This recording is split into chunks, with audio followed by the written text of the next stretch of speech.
आशिक ही समझे सवारा करे जो हसीनों की गलियां।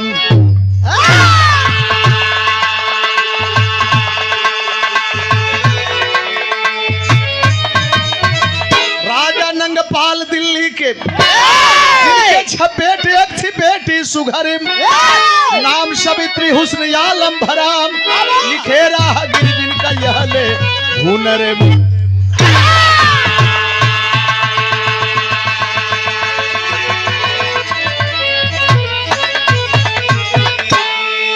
देखा आज बड़ा नीक लगत है और बारात कैसे बैठे के चाहिए तनी से पोजीशन बनवाला लोग।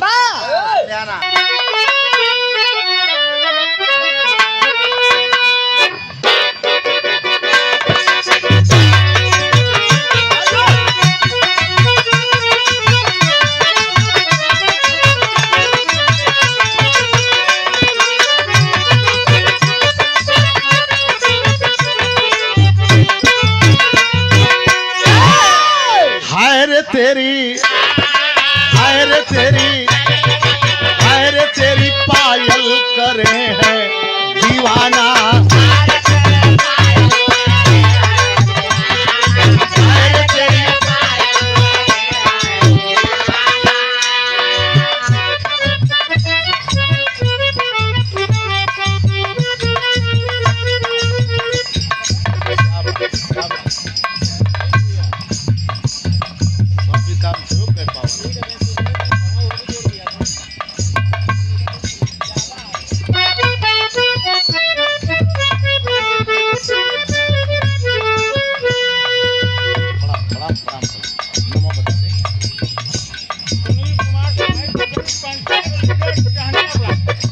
सुनील कुमार पंचायत लीडर चहनिया ब्लॉक, ये बहुत रुपए का पुरस्कार स्नेह बराहार और एक सफा।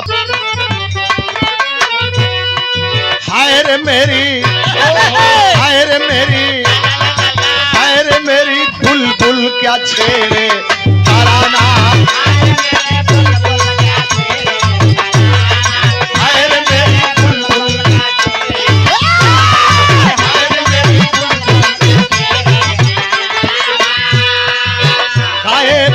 झूम मस्त जमाना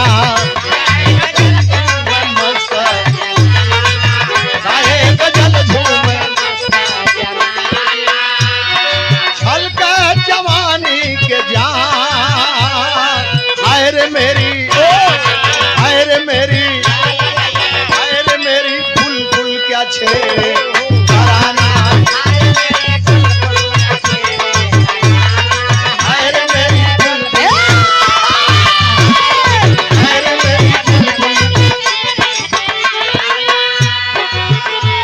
तो लूट लिया मिलके हुस्न वालों ने गोरे गोरे गालों ने काले काले बालों ने।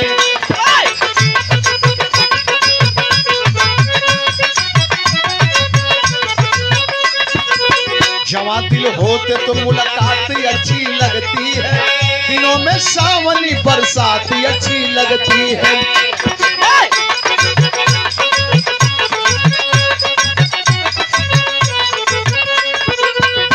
दिन सावित्री जब बाग घूमने आई अचानक जिस्म से किसी के जाके टकराई।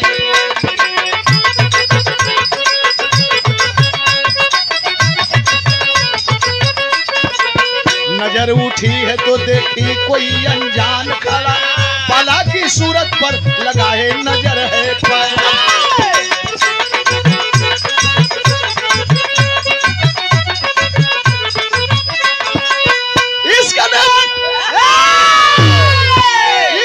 हुस्न का दामन मचल के थाम लिया,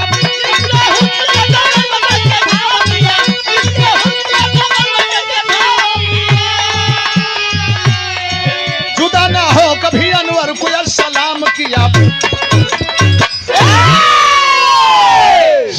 कभी मंद गज से कभी तेज गज से देखा हमहन गाय की चल जाई। गज से कभी मंद गज से।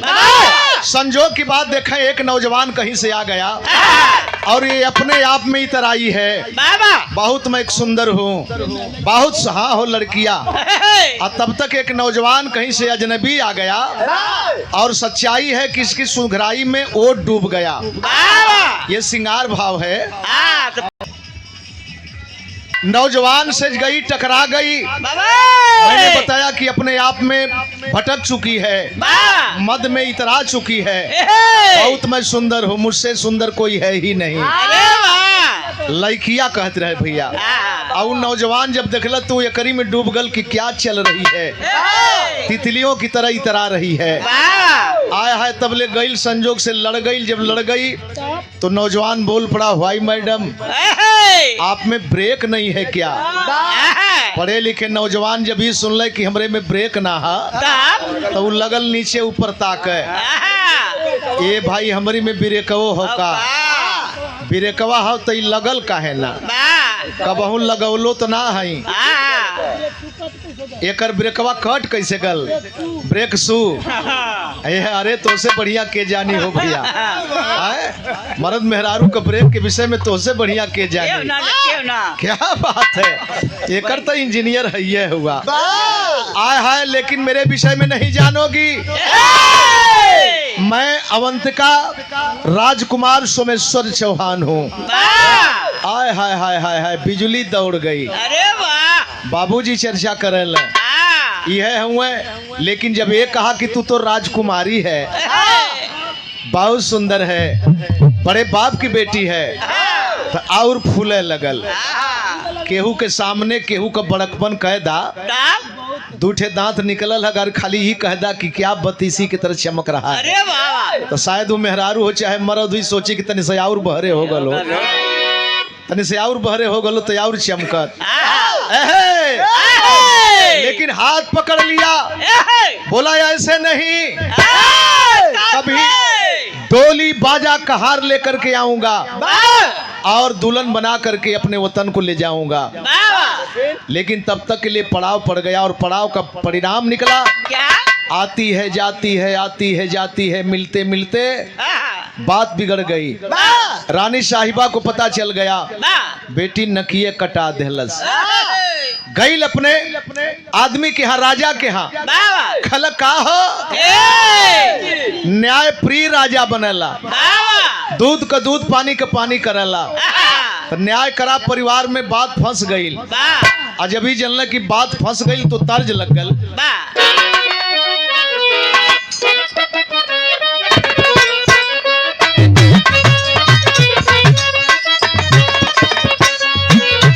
मोबाइल का जुग ना हो, बेचारी तकलीफ में बा। बाती लिखत बानी, बाती लिखत बानी, पतिया के तार जाना, एकरा के प्यार जाना हो, पतिया के तार जाना, बाती लिखत बानी, पतिया के तार जाना। आओ लाड़ी कन से, आओ लाड़ी कन से, राजा जी बात कैले, बेटी के गुजात कैले हो, बेटी के गुजात।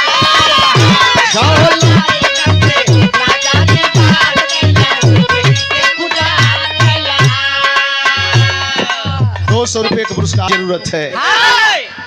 आप अनिल यादव, ग्राम सभा सेवखर, भावी प्रधान पद के प्रबल उम्मीदवार, 1000 रुपया और पूरे पार्टी का सम्मान 100 रुपया, 100 रुपया दे करके एक बार जोरदार ताली बजा के स्वागत करते हैं। इतना ना आय हाय, अरे रतिया कछाओ भैया रचल रचनवा, मेला देखावे चलल बहिन के बीरनवा, जनली सावित्री ना, जनली सावित्री ना, बाबूजी घाट कैले, बेटी के पूजात कैले हो,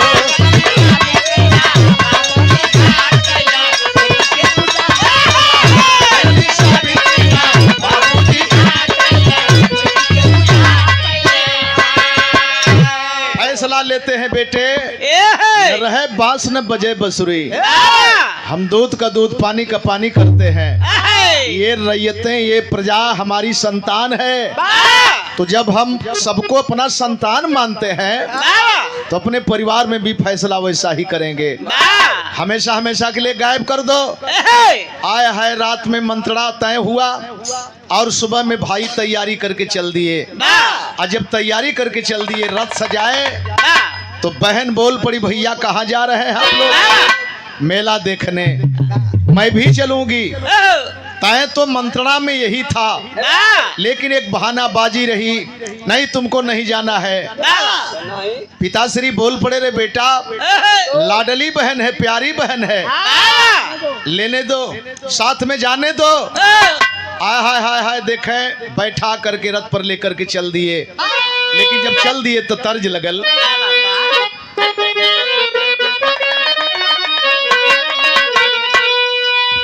माइक बोले, भैया कहीं गईला? ई है गीत छाट के शोध के लिए भेजल गई। जेकर जेकर गीत निकलल बढ़िया लगल, और वो माटी का गीत, न भोजपुरी गईली न फिल्म का गईली, अपने माटी का गीत जो अच्छा लगल उस शोध के लिए भेजल गई। यही पार गंगा माई हो, वही पार जामुना हो।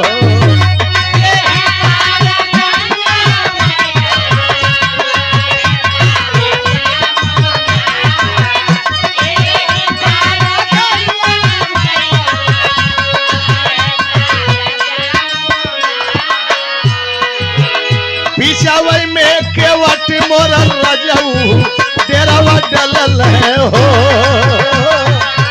पिछावई में केवट तेरा डलल, पिछावई में केवट मोरल रजऊ।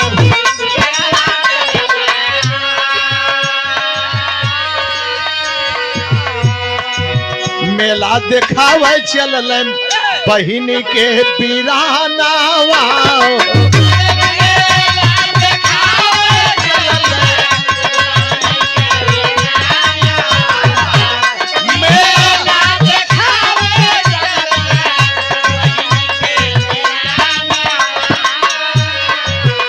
डूबल हो सूरजवा रजनी घेरवा डलली हो।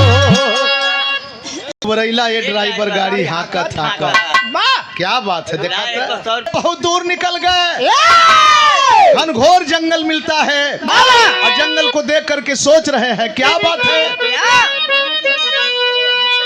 तेरवा गिरवल वही वना जगतिया पर, अच्छा नवा में निदरिया रनिया फेरवा डलली हो।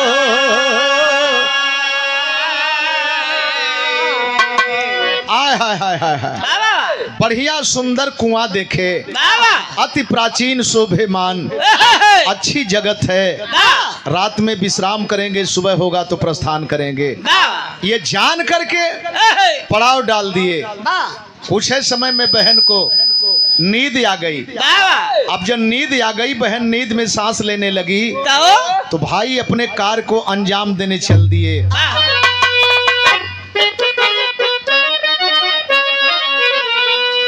रतिया में छवो भैया रचल रचन हवा से, अरे बहिनी के डाली दिहल गहिरे कुआना। सोचल कि मरी जई है डूबी करके पनिया में, रातों रात चली भइले अपनी भावना। सुतले में उठा के कुआं में फेंक देलन। न रहेगी न कलंकित हम लोग होंगे। लेकिन वो कुमारी आके चोटियों न लागल तनी को, माया भगवान के दिखाइल बिया बना। जैसे कोई फूलवा की अरे सेज पर सुताई दिहलस, बच गई है गर्भवा के अलहर सुमना। यही के कबहू कबहू आप लोग कहला जाको राखे साइया मार सके न कोई, पाल न बाका कर सके जो जग बैरी होए। फेंकले कि मर जाई और फेंक करके रथ पर बैठे चल दिए, लेकिन वो शांत कुएं में पानी की सतह पर बैठी है, आय है पड़ी है, ईंट पकड़ के पड़ी रही चाहे जैसे भी रही हो, लेकिन जिंदा है। एक महात्मा रास्ता पकड़ के आ रहे हैं, कुआं देखे सोचे पानी निकालूं प्यास बुझा लूं, और जब कुआं में नजर गई तो बिरहा में कवि जी भाव देलन।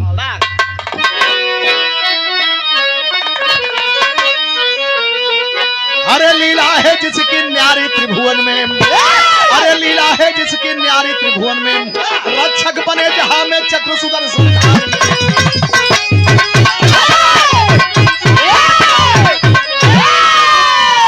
पानी न निकाल के वो लड़की के बाहर कर देलन, और जब बाहर कर देलन तो सवाल कर ले, बेटी तू तो बहुत बड़ बाप की बेटी लग रही है रे, लेकिन इस कुआं में कैसे?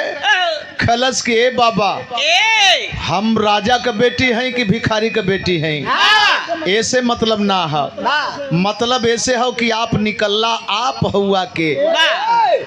कल उल्टा सवाल, कल हाँ बाबा आप के हुआ, हम बड़ा मजे में रही है। कल बेटी हमारे विषय में जानना चाहोगी तो बता रहे हैं क्या?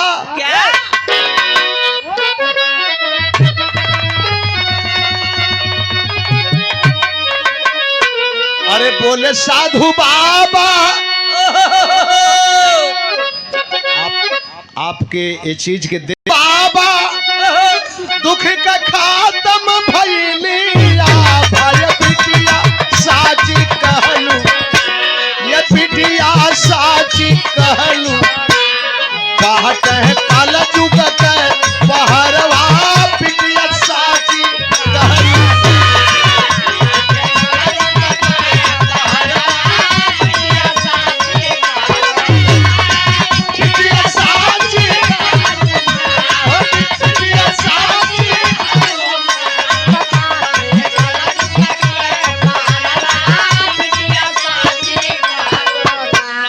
प्रहरी अनिल यादव भावी प्रधान पद के प्रत्याशी आपका सादर सम्मान करते हैं, स्वागत करते हैं।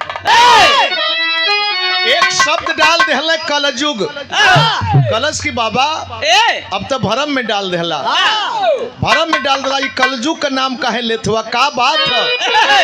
कैसे कह बताई कौन कैली करनामा, अरे ये तने जाना हम द्वापर कब बाट यशथा ये पिटिया साथी ये पिटिया साथी तो पापी भइले संसारवा पिटिया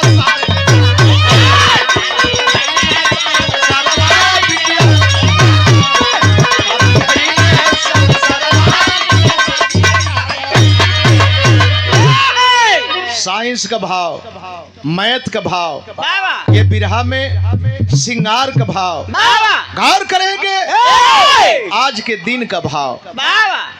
पढ़े लिखे नौजवान चाहे जे भी होखे जरा सा गौर करेंगे।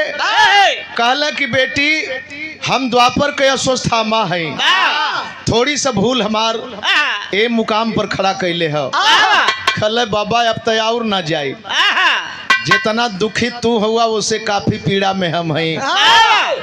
कहला कि तो कलश की दुइया रास्ता लौकत है, या तो अपने सेवा बदे आदेश करा, या तो फिर यही काल के गाल में जाए के आदेश करा।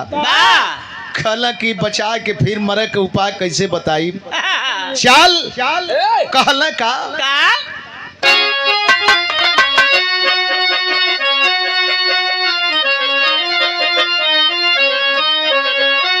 अरे सावित्री कब बन के सुकर सहारवा साधु बाबा हम देव लगल है बेटी के दुलरवा साधु बाबा हम।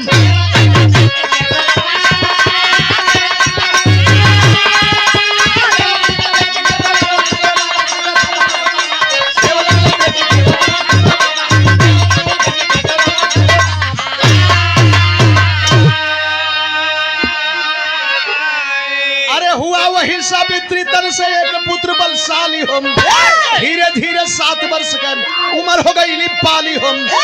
देखे से सिम, अरे देखे से सिम बालक के चेहरा साधु बाबा हम, सिखा दे कुलियापन हुनरवा साधु बाबा हम।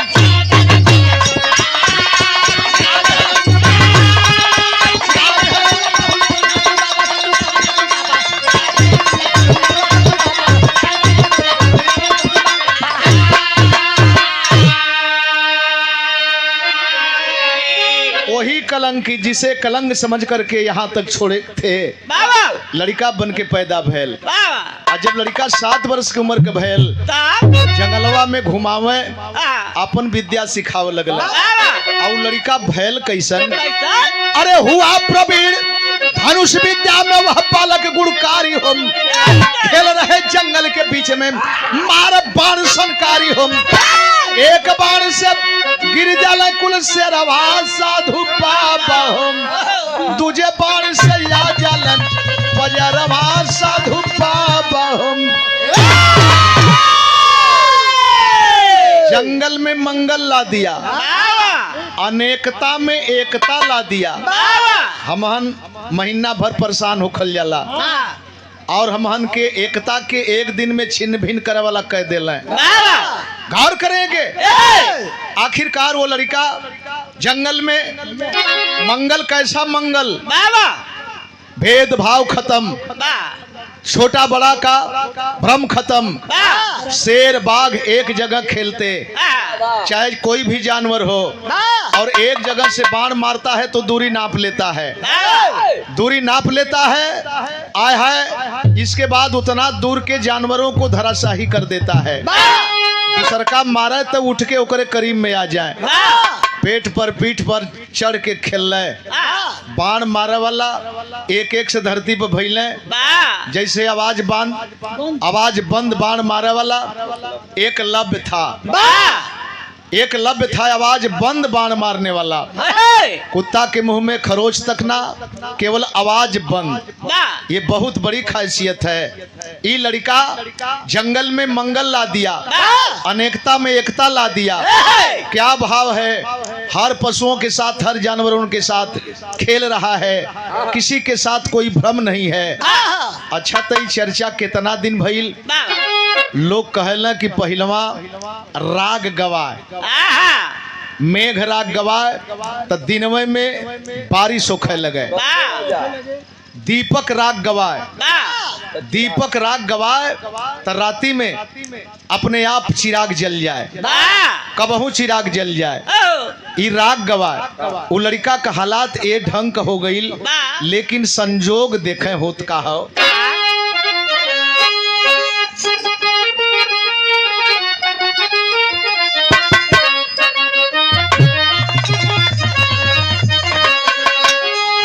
कोई नहीं अब कोई नहीं जान हो संजोग वाली पति,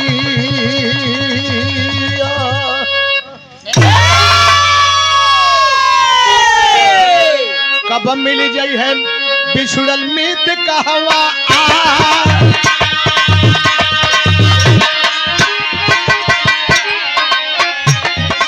एक दिन सोमेश्वर हो चौहान वही बनवा, खेल का शिकार गई रहिया भूला, पहुंच गई बालक जहवा करत बाकी लोलवा, देख के या चर के या चम्हा गई खाए, बचवा से पूछे तब मधुरी जबनिया के बरहल लाल यही बनवा में के माई बाप ललनवा बतावा, कहवा तनवा पहिरा से पता।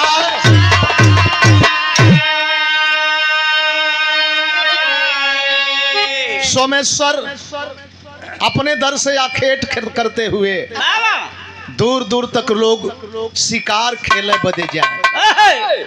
अगर ऐसा नहीं होता तो हम सारे लोग अवध में थे। अयोध्या से चल के राजा दशरथ गाजीपुर महाहर न पहुंचते न श्रवण कुमार की हत्या होती। श्रवण कुमार को तो बाण से मारा गया, लेकिन श्रवण के माँ पिता बेटे के शोक में जान दे दिए। तो इस शिकार खेले में इतना दिक्कत हो गई। सोमेश्वर शिकार खेलते हुए उसी स्थान पर पहुंचे जहां देख रहे हैं कि जंगल के जानवरों के साथ में खेल रहा है। अवाक हो गए। एक को मारने के लिए हम लोग छुप करके वार करते हैं। आई लगत है कि कुलहीन के बीच में पैदा भयल हो। जब सारे के सारे चले गए तो नजदीक में जाकर पूछते हैं, बेटा कौन है तू? अकेले है और कोई है? खल है मनई का बताई, आवा चला मिलवा दें। आगे आगे बालक, पीछे से सोमेश्वर। लेकिन जब कुटिया के तरफ बढ़ते हैं तो होता क्या है?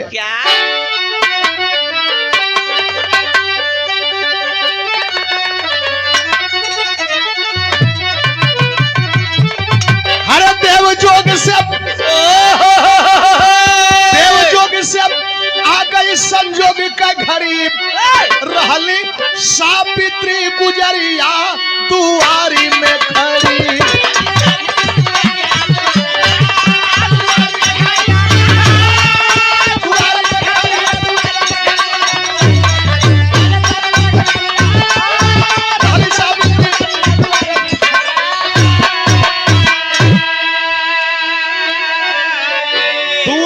मेहमान है तब तक नजर पड़ गई। एक दूसरे को देखे अश्रुधारा छलक पड़ा। ये तो मेरी वही महबूबा है, ये मेरी महबूबा वही है बहुत पहले जिसे मैं वचन दिया था और इस मोड़ पर मिली। सावित्री को भी अंदाजा लग गया कि तो वही है, हो सकते हैं जिनको मैंने क्षण में ही सब कुछ समर्पित कर दिया।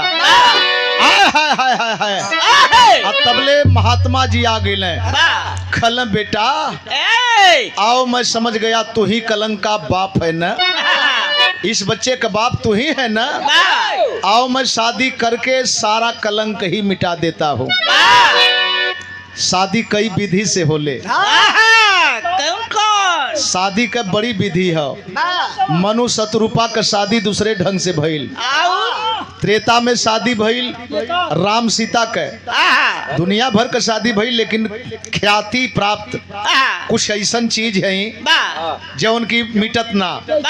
सीता का शादी भइल जे धनुष तोड़ी, वही से बिया हुई स्वयंवर में जे के चुन दी है। तो तोड़ल राम, शादी हो गई और बड़े बड़े महा प्रतापी राजा ना उठा पौलन न हिला पौलन। जौने के रावण तक ना उठा पौलन, महाबली बाली तक ना उठा पौलन, बाणासुर ना उठा पौलन।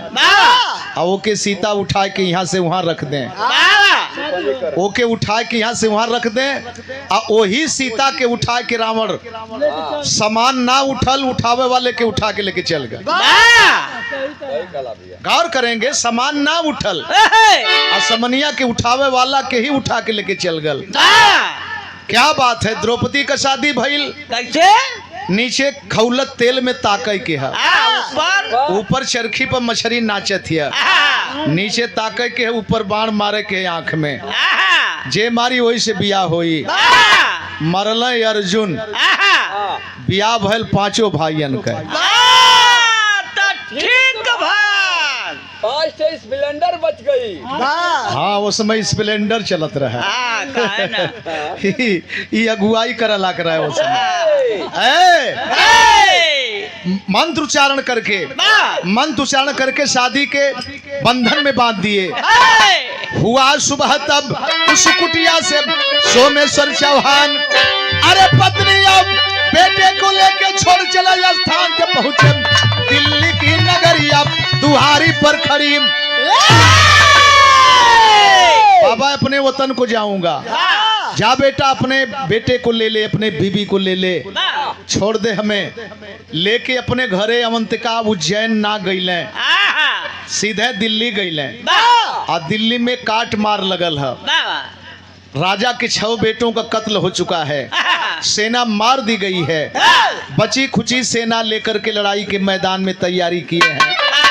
तब तक सावित्री बोली बाबा प्रणाम। कहला बेटी तू जिंदा है? हाँ बाबा मैं जिंदा हूँ। कहला ले इस गद्दी पर बैठ, अब तेरे लिए गद्दी छोड़ करके जा रहा हूँ। कहलस कि ना बाबा गद्दी पर हम न बैठब, एक गद्दी पर बैठे वाला कोई उत्तराधिकारी पैदा हो चुका है। और सुना लड़ाई के मैदान में गईले से पहले ही इतना दुखित हुआ तो तू जीतबा कैसे? ना जीत पैबा। ये लड़कवा के एक बार सेनापति बना के देखा, कन बालक है बेटा, बालक कलश की बालक की पहचान मैदान करी। आय है हुआ क्या कि ये आदेश तब उस बच्चे को राजा अनंगपाल अरे सोमेश्वर के साथ पहुंचे युद्ध क्षेत्र, तत्काल तो तोड़ल दुश्मन का पजरिया दुहारी पर खड़ी। एक बाण मरलस, एक बाण मरलस, बहुत तेरे हो गए खदेड़े लगल, दुश्मन भागे लगल कि रे ई का देखत है जा लइकवा बड़ी बाण मरलस, बहादुर है लइकवा, मारी बहुत। यही है सूरजलाल सूर्या। ये तो 1.5 हाथ हमसे ऊपर हो गए वही बड़ी है, अब वही बढ़ी। और हम चाहब कि जब उन्हें लाइन पर चलत हुआ, ये त्याग तपस्या का चीज है, जितने मेहनत करबा उतने ख्याति प्राप्त हुई। ये सूरजलाल सूर्या ये अपन शिष्य हुए, बहुत बहुत धन्यवाद, बधाई हो। और ये बलुआ घाट मुस्तफाबाद ना, तो बलुआ घाट से होके जाए के न होला, तो उज्जैन जे पहुंच जाई तो जान न जाए कि सूरजलाल सूर्या घर के हर है। नहीं कहा बनारस हो क्या बोल जा। बहुत बहुत धन्यवाद। बात बिगड़ गई, आय है एक बार मरलस, मैदान खाली, दुश्मन सोचे लगले हक्का बक्का होके सतयुग में ऐसा बाण चलावे वाला ये धरती पर, त्रेता में ऐसा बाण चलावे वाला, द्वापर में बाण चलावे वाला, ई कलयुग में बिरहा का सार ले लें प्रभु नारायण भैया, बिरहा का सार बैठ अब वह बतावे जाते ये कलयुग कलम का युग है, किताब कापी का युग है। और जो कलयुग में कलम से प्यार करेगा, किताब कापी से प्यार करेगा, दुनिया की मंजिल उसके कदम तले होगी। कहला कि कलयुग में लड़का पैदा हो गए और तनिके भर में मैदान खाली, वापस आवत मन किम तो जीत गईली, लेकिन जेकरे बल पर जीतली अब ओकर अधिकार बनत है। वापस आए तब जाने ये बालक ना भगवान, अरे वही बनम दिल्ली का राजा पृथ्वीराज चौहान, जे मारा शब्द वेद का तिरिया दुआरी पर खड़ी।